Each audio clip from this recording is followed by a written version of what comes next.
Hi there, I'm Jim Zirin. Welcome back to More Conversations. President Trump recently slapped duties on $200 billion of Chinese imports and threatened to kick in $257 billion more, escalating the administration's trade war with Beijing. China was quick to retaliate, imposing new trade tariffs on $60 billion of American goods. The U.S. imported more than $500 billion in Chinese goods last year, but sold only $130 billion into China, establishing a trade deficit that is set to increase this year. China's best-known chief executive, Jack Ma, founder of the e-commerce powerhouse Alibaba Group, said he thinks the trade war could last for 20 years. Who will win this economic Cold War? What will it accomplish for the two countries? How will it affect President Xi's new vision for China? Here to sort things out for us is Elizabeth Economy. Liz Economy is one of the foremost authorities on China in the nation and a senior fellow and director for Asia Studies at the Council on Foreign Relations. She's the author of a number of books on China, the latest of which is entitled The Third Revolution, Xi Jinping and the New Chinese State. We're pleased to welcome Liz Economy back to the program. Great to be here, Jim. Well, Liz, how do you characterize our current relationship with China?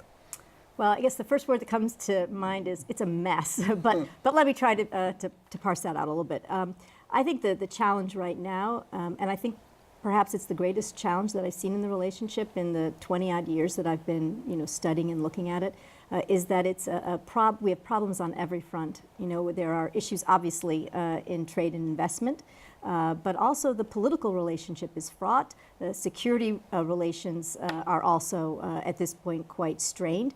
And we're missing the two pillars of the relationship that have really helped to keep the relationship solid when it takes a turn for the worse, namely the business community in the United States and civil society.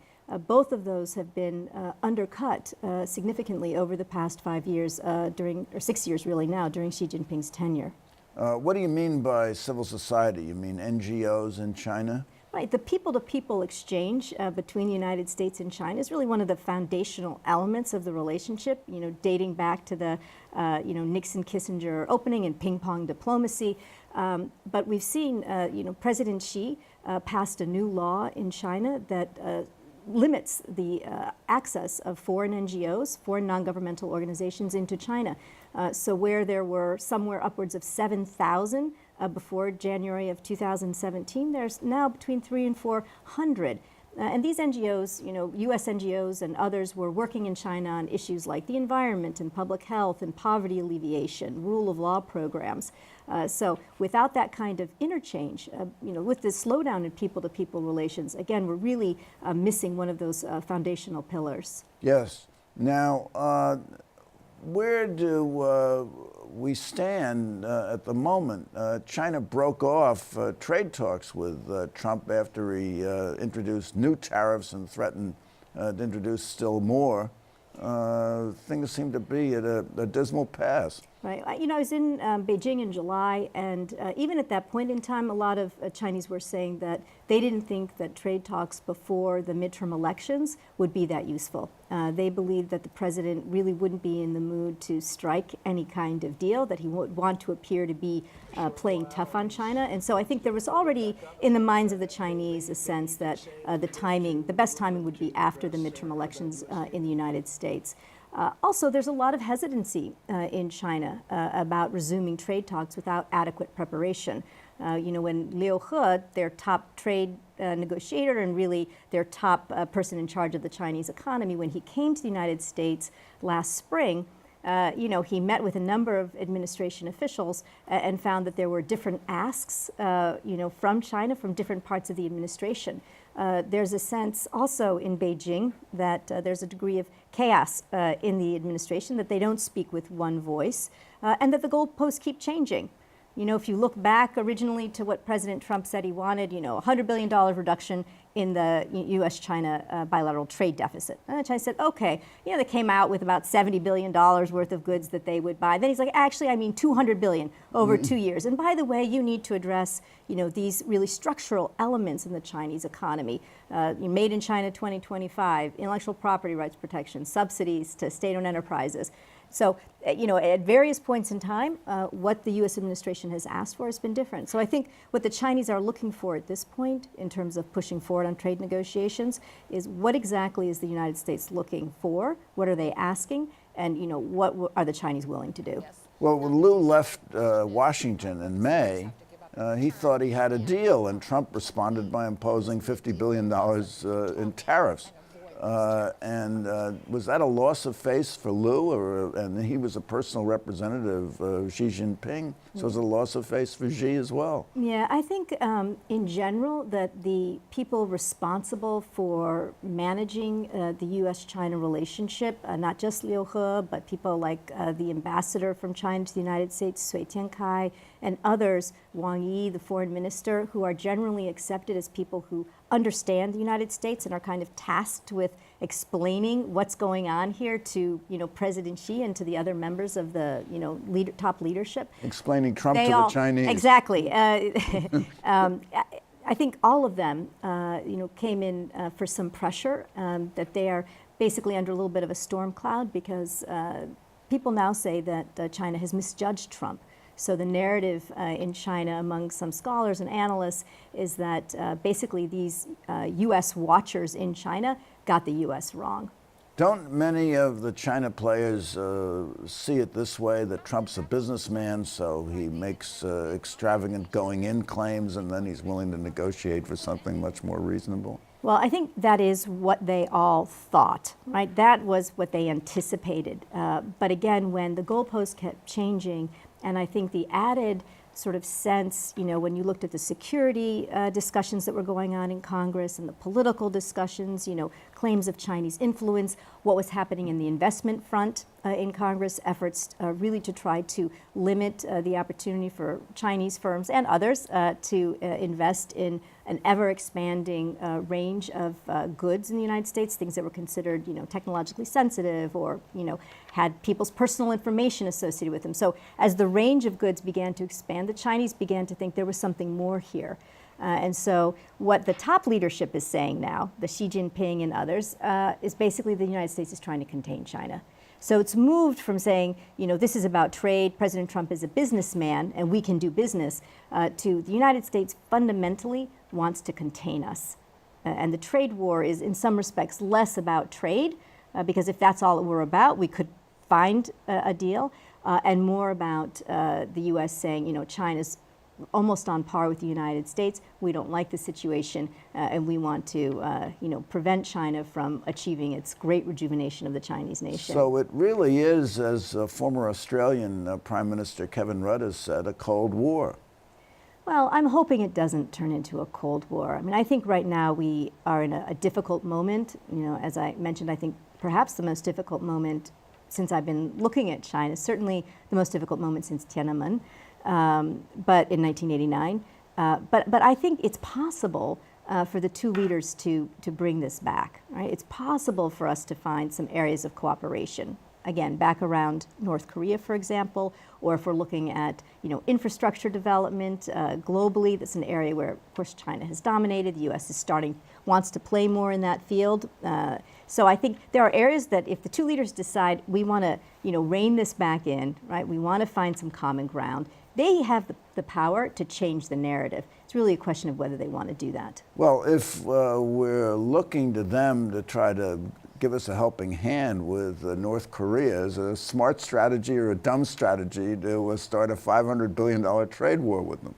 Well, it's not an ideal strategy. Let's put it that way. But I have to say, I'm not really in favor of that policy of linkage that many presidents adopt. Right, saying we'll be quiet on what China's doing in the South China Sea in order to try to gain some cooperation on climate change. And that's what the Obama administration did. We had President Trump suggest that if China were helpful with regard to North Korea, that we would go easier on China with regard to trade. That didn't happen. And actually, that's another thing that the Chinese talk about, is that they believe that President Trump had made some kind of implicit promise on that front. And they were helpful, right? They, took on more sanctions and did a better job of enforcing those sanctions than we've ever seen before. And yet President Trump turned around and, really started this trade war.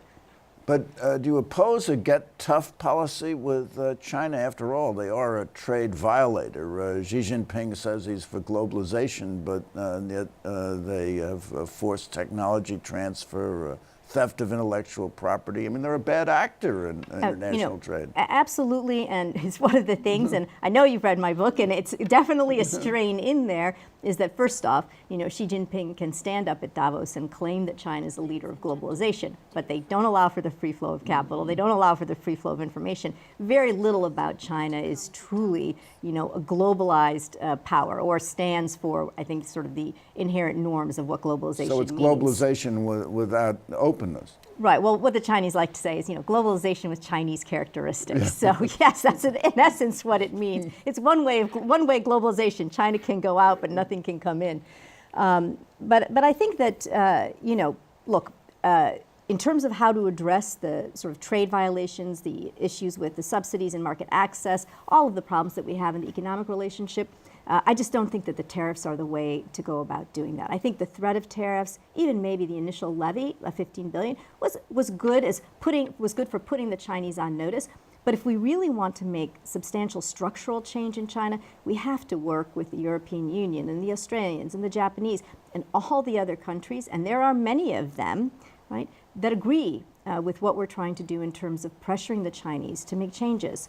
On top of that, there are reform-oriented economists and officials in China that also want to make these kinds of changes. I think we really are at a point somewhat akin to the time before China joined the WTO, when you had World Trade Organization. Right, World Trade Organization, when Premier Zhu Rongji in China used, right, the WTO, right, China's desire to join the World Trade Organization as a mechanism for forcing domestic reform at home.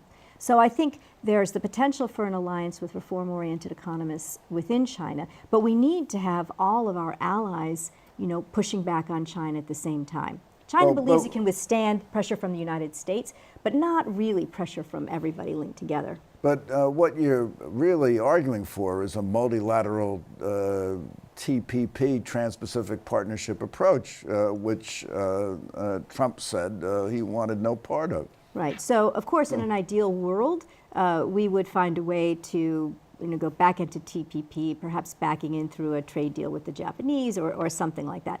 Barring that, though, I think what you're really talking about is simply having the United States and the other countries, European countries, et cetera, adopt similar standards in terms of reciprocity, for example, right? If the Chinese are closing off markets in China to multinationals, then other countries should do the same to China. That's a different way of pushing back against China, and probably one that is more appealing to the Trump administration. So I think there's an element that you could use reciprocity. The same with intellectual property rights. You could say, firms that have stolen intellectual property from firms in other countries, don't have the right to sell into this whole range of countries here. So I think there are ways to be creative and push back against Chinese bad practices. I just don't think tariffs get at the structural issues within the Chinese economy that we want to see changed. Now, China's retaliated with $5 billion in tariffs of their own, which appear to target the Farm Belt and the purchase of foodstuffs that we sell into China, soybeans and corn and cotton. Our ambassador, Terry Branstad, was the governor of Iowa. I mean, how do you think he feels about this trade war? I would guess that he wishes that we could find some off-ramps pretty quickly. I think he is somebody that wants to have a good relationship with China. I think clearly also he has strong sympathies for the Farm Belt. So I think he'd like for the relationship to find a more even keel. What I think has been surprising to some extent is that you find President Trump's poll numbers in much of the Farm Belt, in many of the areas where the Chinese, in fact, have targeted those areas precisely because they believe those are the states where President Trump has the greatest support, that many of those people separate out their support for the president with their desire, to be able to export to China. And so we haven't seen, I don't think, the type of fall in President Trump's polling numbers in many of those states that we would have anticipated, or certainly the Chinese would have anticipated, or that would really bring pressure to bear upon President Trump to maybe shift the way that he's doing business. But of course, he gave them a $20 billion subsidy, which helps as a spoonful of sugar to make the medicine go down. He did, but from everything, and I was out in Minnesota, talking to some people about China, my book, and that's not really what they want to see. Actually, they don't want the subsidies. They want to be able to sell. They want to be able to export. They don't want to lose their customers in China. Subsidies, it's not the way that these farmers want to do business. So how do you see this trade war is ending? I mean, are China and the United States in any position to uncouple? I mean, they're our third largest trading partner. Right. I don't see that we're going to completely, decouple, basically, but already we're seeing, companies, American firms. I just had a recent poll that said, 6% of American firms are considering moving their, factories, other investments out of China. Other countries are thinking about moving factories out of China. Now, in some cases, Chinese companies are simply planning to move their own factories and companies over to Vietnam or to Africa in order to avoid the tariffs, right? So it's not clear in the end that these tariffs are going to accomplish, even in terms of the bilateral trade deficit, what the president wants. And as you noted earlier, the trade deficit is slated to grow this year again. So I think perhaps when President Trump looks and sees that that's what's transpired as a result of these tariffs, maybe he'll consider an alternative way to get at the issues that he wants to get at. Well, as Polonius said, by indirection, find directions out. But let's get back to your book, which was marvelous, and I read it. It was quite extraordinary. And you talk of Xi Jinping as the third revolution. Maybe you could quickly describe the first and the second. Sure. I think the easiest way to describe the first and the second is really just to look at a speech that Xi Jinping gave in 2017 when he was reselected as General Secretary of the Communist Party for his second 5-year term. In the speech, he said, China has stood up, become rich, grown strong, and is moving towards center stage. The stood up is really the first revolution, and that's, Mao Zedong, the Communist Party, standing up against the Japanese foreign invaders, but really against the Kuomintang, the leading party at the time, political party at the time. The Chinese nationalists. Right, and creating Chiang Kai-shek. Exactly, and creating the contemporary Communist Party state in 1949. The second revolution is Deng Xiaoping, right? And he said Biden hide. He did. That was his foreign policy, was keep a low profile foreign policy, focus on developing at home, right? Let's raise the standard of living for the Chinese people. But I think, in addition to the Biden hide, what he's really known for is opening up China, right? Opening up China to foreign influences, whether foreign capital or foreign ideas. He believed that China had a lot to learn, a lot to gain from the international community. He introduced the market back into China, and civil society blossomed under Deng Xiaoping. So his was really this period of reform and opening up, and that he termed himself this period the second revolution.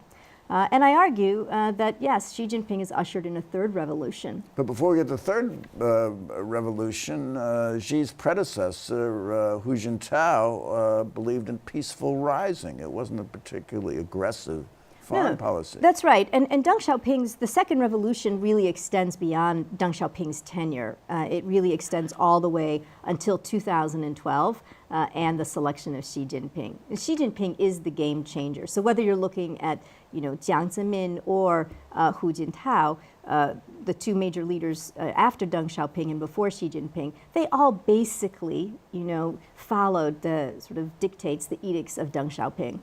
So what is Xi's vision for China?